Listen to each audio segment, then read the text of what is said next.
E eu queria começar com uma breve reflexão. Eu acho que nós estamos trabalhando hoje diante de duas teses, me parece. Uma, que o dia 8 foi uma obra do acaso. O dia 8 foi obra de um grupo radicalizado, sem planejamento, sem intenção. E uma outra, de que o dia 8 ele é resultado de um processo orquestrado. De um processo que teve planejamento intelectual, planejamento financeiro, e que houve, de fato, uma tentativa de golpe nesse país. A tentativa de golpe, ou golpe na ordem democrática, talvez seja um dos crimes mais difíceis de se apurar. Porque se o golpe, o crime do golpe, tivesse se consolidado, provavelmente eu não estaria sentado aqui inquirindo o senhor. Ou muitos dos nossos parlamentares não estariam aqui. Então ele é um crime com nuances. A investigação tem muitas nuances. E o nosso dever como CPI, como Comissão Parlamentar de Inquérito, é não tratar nenhuma conspiração preliminar, nenhum diálogo intencional, doloso, especialmente de autoridades públicas que ocupavam cargos estratégicos como bravata.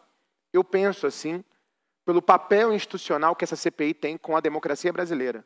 Porque em outros momentos da história brasileira, os golpistas prevaleceram e os que foram vencidos tiveram que deixar suas casas, tiveram que deixar o país, muitos foram torturados e muitos foram mortos. Então esse país não pode brincar com a palavra golpe.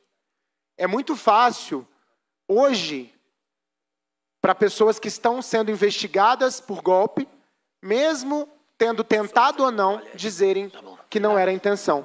Dizerem que não era golpe, porque o golpe do dia 8, ele não prevaleceu. Então, eu acho que é importante essas reflexões iniciais, porque me parece que há uma tentativa constante, inclusive por falas muito graves de autoridades federais, de tentar provar uma narrativa que, do meu ponto de vista, não se sustenta, de que o que aconteceu dia 8 foi obra do acaso. E eu queria começar, general, com perguntas sobre a sua relação com o Supremo Tribunal Federal. No dia 22 de maio de 2020, havia um boato de que o Supremo poderia mandar apreender o telefone do filho do presidente.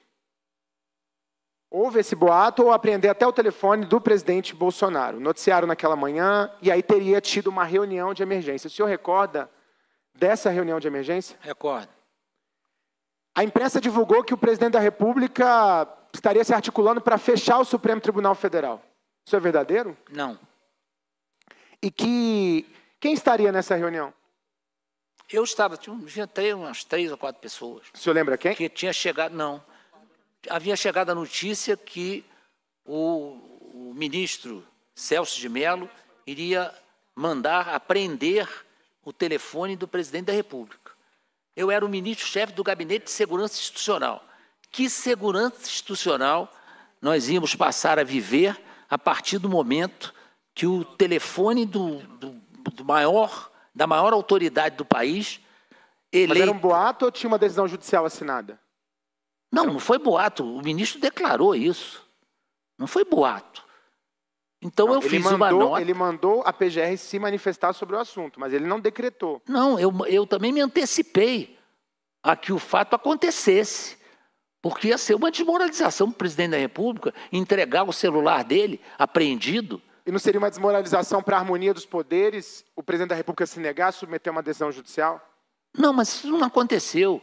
Ele não se negou. Eu apenas alertei que era uma atitude extrema, que eu não considerava uma atitude, vamos dizer, válida naquele momento, e alertei que isso podia trazer sérias consequências. E o senhor, posteriormente, assinou uma nota. Isso, do a nota Gabinete de minha. Segurança Institucional. Isso. O senhor não acha que é uma nota intimidatória à harmonia Não, dos intimidatória poderes? não, é uma nota realista. Não é intimidatória. Que intimidatória? Não tenho tropa na mão. É função do Isso do é o que Gabinete eu de falei Segurança do golpe. Institucional? É claro que é. Intimidar ministro do Supremo Tribunal Federal? Eu intimidei o ministro Supremo Do com meu isso? ponto de vista, Espero que general. não.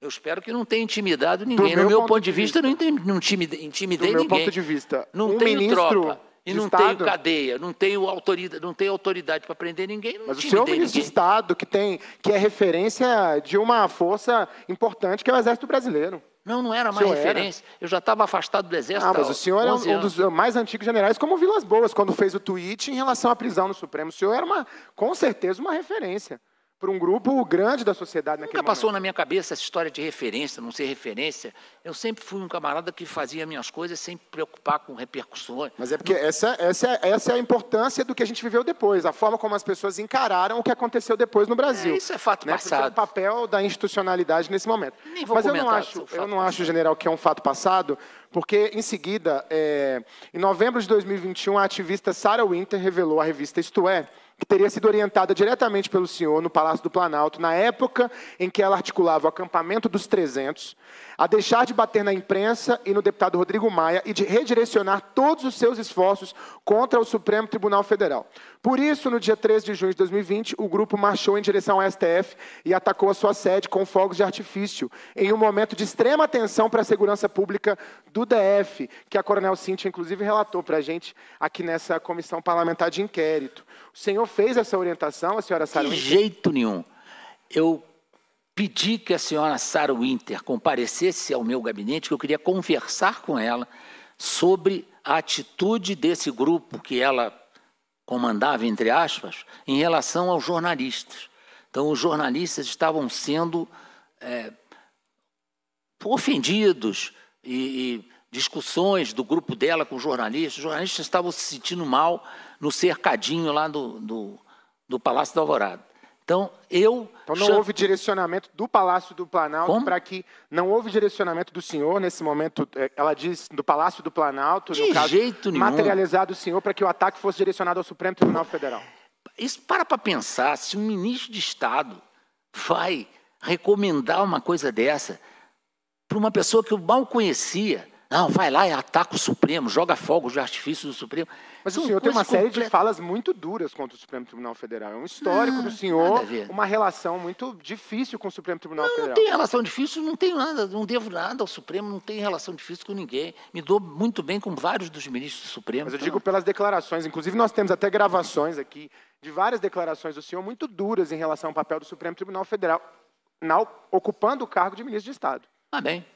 Do meu ponto de vista, assim, a harmonia entre os poderes é um preceito fundamental. Também acho. Importante que a gente precisa preservar. Também acho fundamental. Que caiba ao ministro de Estado intimidar ou é um fundamento do Estado democrático de direito. Exatamente. Atacar a independência do Supremo Tribunal Federal. E precisa haver dos dois lados. Exatamente. Então, acho que é muito perigoso. Em outros momentos, o Supremo Tribunal Federal já atuou de forma tutelada nesse país, com mandatos de ministro do Supremo, inclusive cassados, o que é perigoso e a gente espera não viver novamente. Sobre o dia 7 de setembro, foi um dia muito tenso, o dia 7 de setembro de 2021 no DF. O senhor lembra que teve uma invasão de caminhoneiros, uma tentativa de invasão de caminhoneiros na esplanada dos ministérios? O senhor é GSI, imagino que o senhor tenha acompanhado esse processo. Não me lembro, porque as consequências foram nenhuma, e o GSI não tem poder de polícia. O GSI tem as suas atribuições e não tem poder de polícia. O GSE não pode atuar. Mas ele participa das articulações com a Secretaria de Segurança Pública, pensando a segurança da esplanada dos ministérios. Sim, correto? Naturalmente, reuniões que são feitas em prol da segurança pública, o GSI pode comparecer, mas com a visão voltada para a segurança dos palácios presidenciais e aí nem é segurança pessoal. É verdade que o GSI pressionava, no 7 de setembro de 2021, a PMDF para autorizar a entrada dos caminhões na esplanada dos ministérios? Eu nunca pressionei. Algum representante do GSI pode ter feito isso em nome do senhor? O senhor tem conhecimento? Não. Não tem conhecimento. Não acredito. Um outro fundamento que a gente defende, que acho que acaba nos ajudando a entender o que aconteceu, é a tentativa recorrente de desmoralizar as urnas eletrônicas e a justiça eleitoral. O senhor já entrou em contato ou conhece a pessoa de Marcelo Abrielli? Nunca. Não conhece? É um dos caras que montou, um dos convidados que montou uma planilha tentando desacreditar e atacar o processo eleitoral, que subsidiou depois uma live que o presidente Bolsonaro fez. O senhor participou de uma live que, inclusive, está sendo investigada hoje? Não. O senhor não estava na live com o presidente Bolsonaro? Não. Não? Não me lembro, não me recordo dessa live. Porque teve uma live que o presidente Bolsonaro fez atacando a urna eletrônica. O senhor acredita nas urnas eletrônicas, na justiça eleitoral brasileira? Acredito em termos. Eu acho que é preciso que haja evolução na urna eletrônica para que ela seja totalmente confiável. E hoje ela não é confiável? Não, houve uma série de questionamentos em relação à confiabilidade da urna. Isso é normal num regime democrático, isso é normal. O resultado da eleição foi respeitado, temos um novo presidente, temos novos parlamentos, então isso aí é absolutamente normal num regime democrático. A live foi no dia 29 de julho de 2021, em que difundiu uma teoria que houve fraude nas eleições de 2014 e que o TSE conspirava para manipular a apuração dos resultados. Você acha que é papel do presidente da República, em exercício, fazer uma live desacreditando a justiça eleitoral brasileira? Isso não cria um processo extremamente perigoso para a democracia? Isso é da alçada dele. O presidente da República tem a liberdade de fazer o que ele quer. Eu não vou discutir com o presidente da República o que ele tem que fazer, o que ele não tem que fazer. Em julho de 2022, Bolsonaro fez uma reunião com embaixadores para apresentar dados falsos sobre as urnas. O senhor estava nessa reunião? Eu estava na reunião, não participei. Essa reunião hoje é investigada também pelo Supremo Tribunal Federal. Muito e bem. pela Justiça Eleitoral. Sim. O senhor acha correto, praticamente na antessala da eleição, o presidente da República chamar embaixadores de outros países para desacreditar as urnas eletrônicas e a Justiça Eleitoral brasileira? O senhor está entrando em assuntos que não são da alçada dessa CPMI. Eu não tenho que comentar assuntos da história do Brasil aqui, senão nós vamos sair daqui 3 horas da manhã. Não, general, mas a gente está aqui à disposição para esclarecer, porque nós temos muita convicção tem que esclarecer, de que os fatos que aconteceram, general, eles foram decorrentes de um processo. Tá bem. Foi um acúmulo. Por isso que nós queremos entender o processo, com muita tranquilidade, mas queremos entender o processo. É o seu julgamento que foi o processo. Eu não tive nenhuma... As pessoas não brotaram e nasceram no dia 8 de janeiro. Eu não tive acesso a esse processo. Elas atuaram no dia 8 de janeiro a partir de um processo que foi construído, desacreditando a Justiça Eleitoral brasileira, desacreditando o Supremo Tribunal Federal, não reconhecendo. O senhor teve a pergunta do deputado Hermeto se o senhor acha que o fato do presidente da República não ter ligado para o outro, se isso não atrapalhou... Fato que eu não entendi, desculpa. Se o presidente da República, quando perdeu, foi derrotado, o presidente derrotado nas eleições, não ter ligado para o presidente vitorioso, se isso não estimulou. Na verdade, o presidente Bolsonaro não reconheceu o resultado das urnas. Isso estimulou o processo que aconteceu depois. Foi culminância o que aconteceu. Do meu ponto de vista, a partir do dia 30 de outubro, os processos foram culminância. Dia 12 de dezembro, dia 8 de janeiro, por isso a CPI está investigando todos os fatos que aconteceram. E eu acho que é o nosso papel. Tá bem. Investigar os fatos, até porque a gente não pode minimizar. Porque provavelmente se o golpe tivesse se consolidado, talvez o senhor estivesse aqui, mas eu não. E muitas outras forças políticas desse país não estivessem aqui para poder fazer as perguntas e poder exercer os seus mandatos. Então, desacreditar as urnas eletrônicas e ativar na cabeça das pessoas esse processo é algo que precisa ser investigado por essa comissão parlamentar de inquérito. O senhor falou ainda sobre as eleições. Houve alguma reunião no dia 26 de outubro, entre o primeiro e o segundo turno, com a tentativa de adiar as eleições no Brasil? Não participei dessa reunião, não tomei conhecimento. O senhor não foi convidado ou não tem conhecimento? Não tenho conhecimento. Tá certo. O senhor sabe se o general Braga Neto participou de alguma reunião como essa? Não, eu não vou controlar a presença do Braga Neto em reunião. O GSI, ou alguém lotado no GSI, trabalhou para reunir informações sobre inserção de rádio nas eleições? Jamais. Dos candidatos a presidente? Porque também é papel acompanhamento dessa área pelo GSI. Jamais. Não é papel do GSI. Tá certo. No dia 12, o GSI produziu algum relatório. Dia 12 aconteceu atentados. Naquele processo inteiro, planejamento de atentado à bomba, no dia estouraram ônibus, estouraram carro nessa cidade, foi um caos na segurança pública do Distrito Federal, não sei se o senhor lembra, o senhor ainda era ministro e também acontecia a diplomação do atual presidente da República, no dia 12 de dezembro de 2022. Teve algum relatório, algum acompanhamento do GSI desse caso, dos acontecimentos do dia 12? Nada, eu recebi alguma coisa, eu tinha ligação com o sistema de inteligência. Alguma coisa foi levantado pela ABIN. Não gerou preocupação no senhor a segurança do presidente da República eleito? Mas como você não tinha nenhuma responsabilidade sobre isso? Então, GSI... Nada. Mas tinha responsabilidade sobre o Palácio, tinha responsabilidade sobre parte da área do Distrito Federal. Isso aí é assunto sigiloso que as providências devem ter sido tomadas. Eu não me lembro mais, eu não vou me lembrar do que aconteceu. Foi agora, general. Mas eu não me lembro das 2022. providências que foram tomadas, detalhe das providências. Não aconteceu nada. Aconteceu alguma coisa com o presidente da República? Aconteceu alguma coisa com os palácios presidenciais? Nada. Então, não é missão do GSI. Ainda bem, né, general? Sim. Por isso que nós estamos aqui investigando, para que não aconteça e não se repita esse tipo de Mas não pode ficar se imaginando narrativas e criando coisas que não existem. Nós estamos trabalhando com fatos.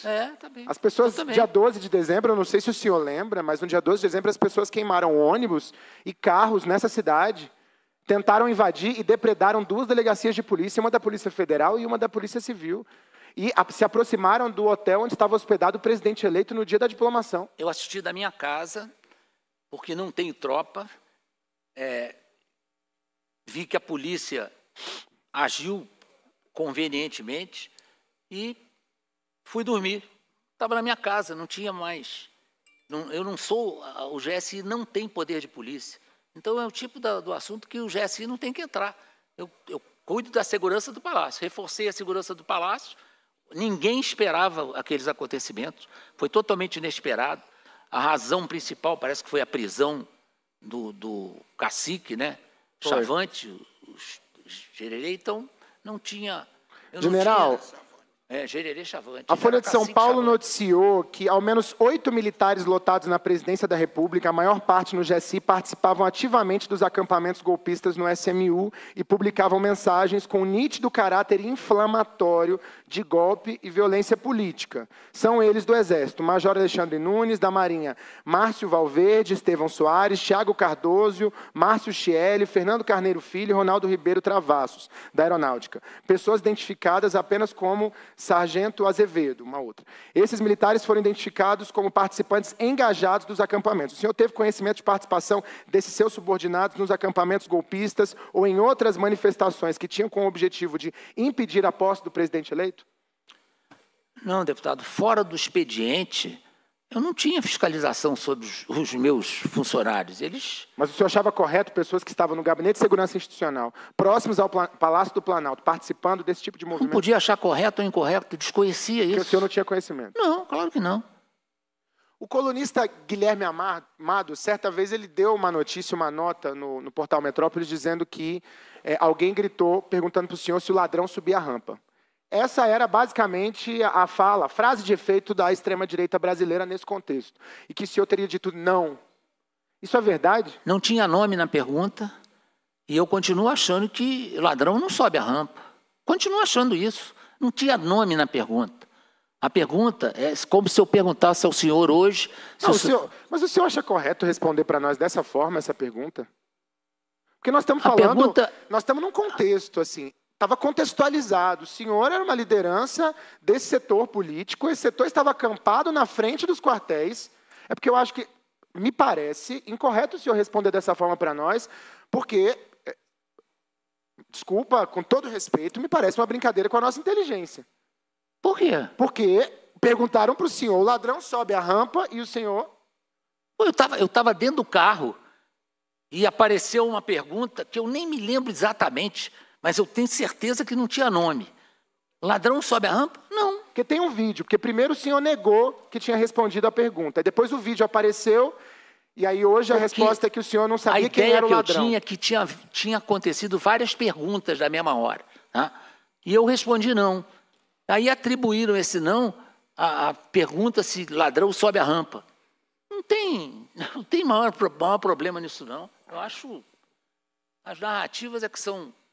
Eu fico um pouco impressionado mesmo com enfim, esse depoimento, porque eu acho que a gente precisa ter um pouco de concretude. Nós estávamos contextualizados. As coisas aconteceram em dezembro, elas aconteceram em janeiro, elas aconteceram agora no país. Eu também fico impressionado com a sua criatividade, porque não aconteceu nada. A minha criatividade são com fatos. Eu trouxe uma coluna do Guilherme Amado, o senhor disse está tirando conclusões. Primeiro o senhor disse que não havia acontecido, depois o senhor disse que aconteceu quando o vídeo veio a público, porque primeiro ele havia dito que não aconteceu. General, o senhor conhece o general Carlos José Russo Assunção Penteado? Era meu secretário executivo. Era o secretário executivo do GSI, correto? Sim. Ele permaneceu até o dia 8 de janeiro. Eu não tenho ideia. Porque o senhor disse que tinha exonerado todo mundo da sua equipe no dia 31 de dezembro. Não, deixei por conta do general Gonçalves Dias exonerar quem ele quisesse. O general Penteado, como todos os generais que são classificados no GSI, não foram classificados por pedido meu ou por interferência minha. O general Penteado é um general extremamente competente, foi colocado pelo Exército como secretário executivo do GSI quando o general Baganha se afastou. Então, não há nada pessoal na indicação do general Penteado. O colunista Paulo Capelli, do portal Metrópolis, publicou que o general ex-GSI disse que o PT tem cleptocrata disfarçado de político. Ele teria feito publicações contra o PT, ali no momento da véspera da posse, ele ocupava esse cargo. O senhor acredita que ele pode ter prevaricado no dia 8 de janeiro das suas funções, porque ele estava ainda no cargo das suas funções no GSI, ou que, enfim, de alguma forma poderia não ter agido pelas suas convicções políticas?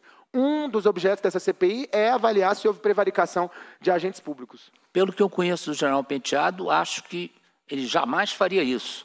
Mas não posso dizer nada, porque no dia 8 de janeiro eu estava completamente afastado do GSI. Não tinha mais contato com ninguém. O deputado Hermeto perguntou para o senhor sobre José Placídio, né, que teria feito tweets incitando as Forças Armadas. A gente tem conhecimento disso, o senhor disse que curtiu esses tweets. Curti? O senhor confirmou aqui e a gente tem a confirmação que ele postou que o tweet do senhor, o perfil do senhor curtiu essa mensagem. É difícil ter acontecido isso, eu não Mas sei. aconteceu, general. A gente tem a prova aqui que foi apresentada pelo deputado Hermeto. O perfil do senhor curtiu. E o Twitter, parece uma coisa sutil, né?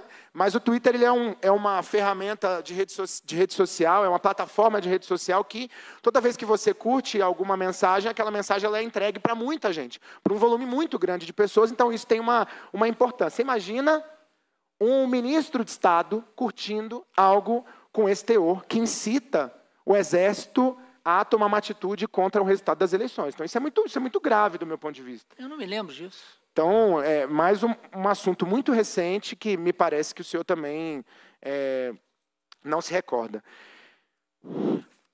Eu vejo que as minhas expectativas não eram muito altas com essa oitiva. Porque eu tenho visto que há uma tentativa geral de, agora, fingir que nada aconteceu. Que o dia 12 de dezembro não aconteceu, que o dia 8 de janeiro praticamente não aconteceu e foi uma obra do acaso. E eu acho que isso é muito preocupante para a democracia brasileira. Eu acho que é preciso que nós tenhamos coragem para investigar aquilo que, de fato, se armou nesse país. Porque o presidente da República não reconheceu o resultado das eleições. Houve, do meu ponto de vista, uma clara tentativa de conspiração de golpe de Estado. O senhor já até respondeu ao deputado Hermeto sobre as conversas do tenente-coronel Mauro Cid com outro representante das Forças Armadas sobre o tema.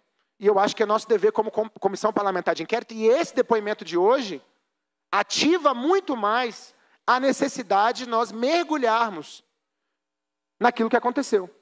Porque nós temos aqui uma lista de pessoas que trabalhavam no Gabinete de Segurança Institucional. Nós temos uma série de reuniões que aconteceram, nós temos declarações contra o Supremo Tribunal Federal, nós temos um roteiro que, do meu ponto de vista, é uma trama sórdida de ataque à justiça eleitoral brasileira, que produziu um dos piores momentos da nossa democracia no dia 8 de janeiro. Nós não estamos falando de um ataque qualquer, nós estamos falando de um ataque aos 3 palácios da República, o Congresso Nacional, o Supremo Tribunal Federal e o Palácio do Planalto. Então, isso é responsabilidade. E a responsabilidade de todos, especialmente de todos que ocupam cargos públicos, de ajudarem, contribuírem para o processo da investigação. Para que a gente chegue a quem são os planejadores intelectuais, porque isso me importa muito. Muitos daqueles que estavam atuando no dia, talvez, inclusive foram tratados assim pelo ministro Alexandre de Moraes, inocentes úteis, que não são inocentes criminais, mas são inocentes úteis. Mas quem foram aqueles que se reuniram para tentar organizar um golpe nesse país? Quem foram aqueles que planejaram, incitaram setores da sociedade contra a justiça eleitoral, atacaram o Supremo Tribunal Federal, tentaram desacreditar a democracia brasileira para gerar um levante popular inviabilizando o resultado das eleições. Então, para nós, isso é muito preocupante.